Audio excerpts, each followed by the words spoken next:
మనందరికీ మన ఆంధ్రప్రదేశ్లో చిన్న తిరుపతిలో ఉన్న పెద్ద తిరుపతిలో ఉన్న వెంకటేశ్వర స్వామి గురించి అందరికీ తెలుసు.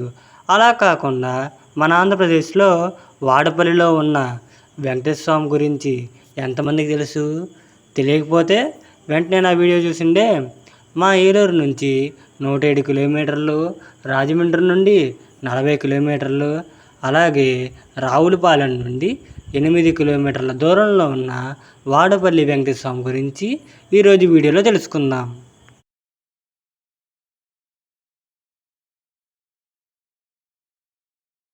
వాడపల్లి వెంకటేశ్వర స్వామి గుడికి ప్రతి శనివారం స్వామివారిని దర్శనం చేసుకోవడానికి వేలల్లో అయితే జనాలు వస్తూ ఉంటారు. మన ఆంధ్రప్రదేశ్ అనే కాదండి, చుట్టుపక్కల ఉన్న రాష్ట్రాల నుంచి కూడా ఈ గుడికి స్వామివారిని దర్శనం చేసుకోవడానికి వస్తూ ఉంటారండి.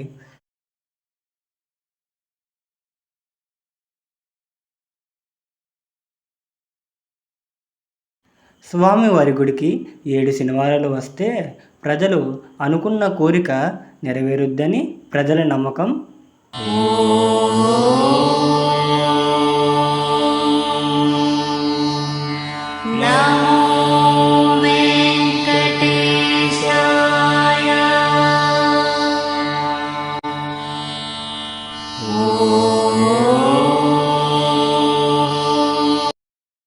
ఈ గుడి పక్కనే గోదావరి నది కూడా ఉందండి.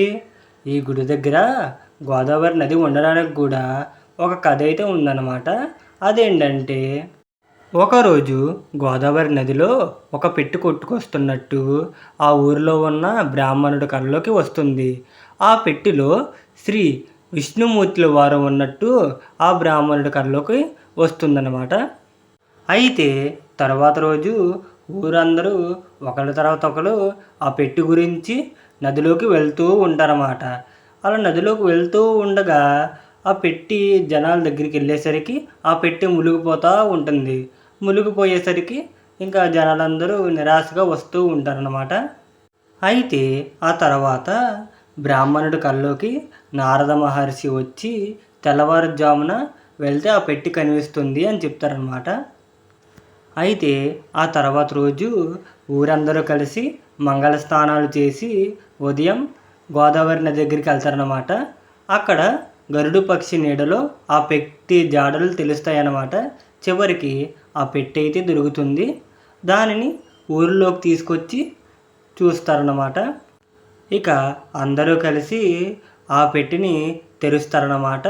ఆ పెట్టి తెరవంగానే ఆ బ్రాహ్మణుడి కళ్ళకు వచ్చినట్టు అచ్చం సాక్షాత్ విష్ణుమూర్తే ఆ పెట్టిలో ఉంటారన్నమాట. నార్మల్గా మనకి విగ్రహాలు అనేవి ఒకలా ఉంటే ఇక్కడ మాత్రం సాక్షాత్తు ఆ విష్ణుమూర్తి ఎర్రచందనం స్వరూపంలో ఉంటారన్నమాట. ఆ రోజు అక్కడికి నారద మహర్షి వచ్చి ఆ విష్ణుమూర్తి గురించి ఆయన చరిత్ర గురించి చెప్తారన్నమాట. అయితే వెం అంటే పాపాలను, కట అంటే పోగొట్టేవాడు, అలాగా వెంకటేశ్వరులుగా పేరు పొందింది. అందుకే ఈ గుడిలో ఉన్న వెంకటేశ్వర స్వామిని ఎర్రచందన స్వరూపుడు అంటారనమాట. మనం చాలాసార్లు వినే ఉంటాము. అలా ఈ గోదావరి నదికి ఆ గుడికి ఒక స్టోరీ అనేది ఉందన్నమాట. మీలో ఎంతమందికి ఆ స్టోరీ తెలుసో కామెంట్ చేయండి.